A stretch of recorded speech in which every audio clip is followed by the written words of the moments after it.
नमस्कार, निचिताज मसालेमध्ये तुमचं स्वागत आहे। आज बनवणार आहोत खायला हलकं व चवदार असं दही पोहे। कांदा पोहे खाऊन कंटाळा आला असेल तर हे दही पोहे नक्की बनवा। हे उन्हाळ्यामध्ये पोटाला थंडावा तर देतातच आणि तोंडाची चवही वाढवतात। तर हे दही पोहे एकदा तुम्ही नक्की करून बघा। त्यासाठी लागणारं साहित्य पाहूयात आपण।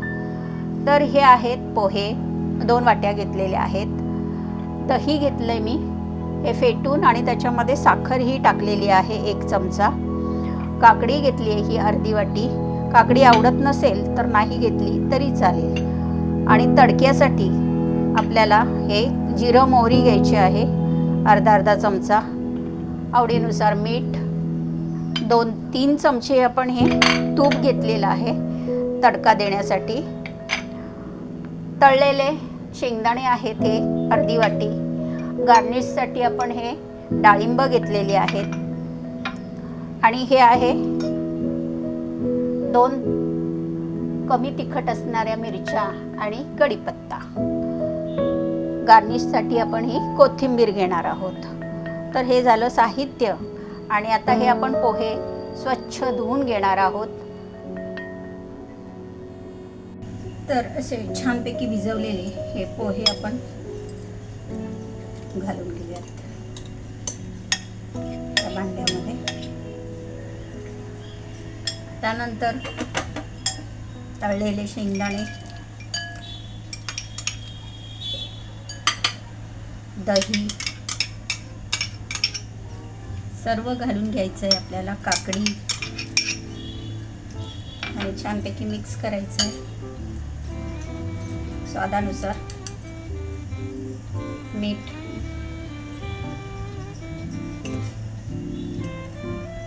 दह्यामध्ये आपण साखर घातलेलीच होती फेटलं तेव्हा। तर असं आपण छानपैकी तडका देऊयात पोह्यांना। तर त्याच्यासाठी आपण हे तूप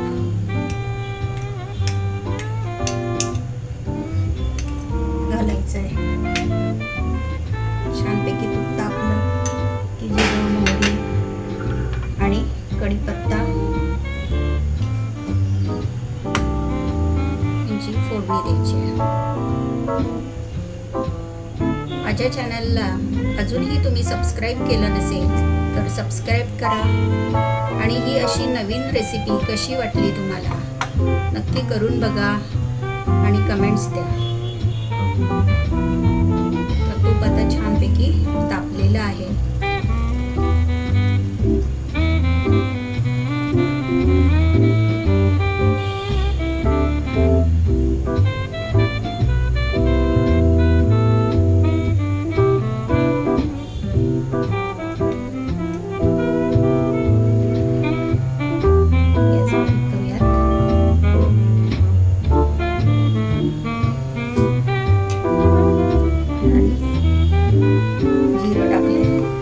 मोहरी टाकलेली आहे, त्यानंतर जिरं टाकायचं आहे,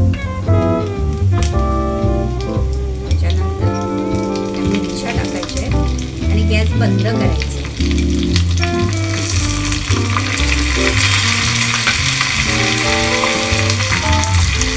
अशा पद्धतीने आपण हे सगळं मिक्स करून घेणार आहोत छान। आणि आता आपण जो तडका आहे तो देणार आहोत पोह्यांना आणि मिक्स करून घ्यायचं आहे।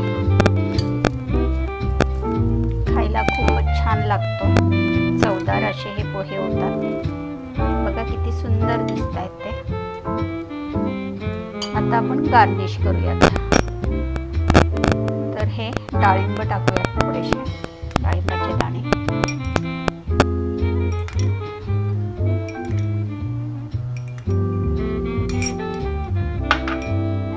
आणि ही बारीक चिरलेली कोथिंबीर।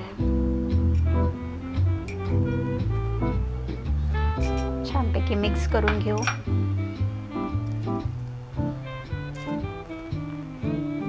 अशी आपले दही पोहे तयार झालेले आहेत. खायला खूपच रुचकर असे हे पोहे तुम्ही नक्की करून बघा. कांदे पोहे खायचे नसतील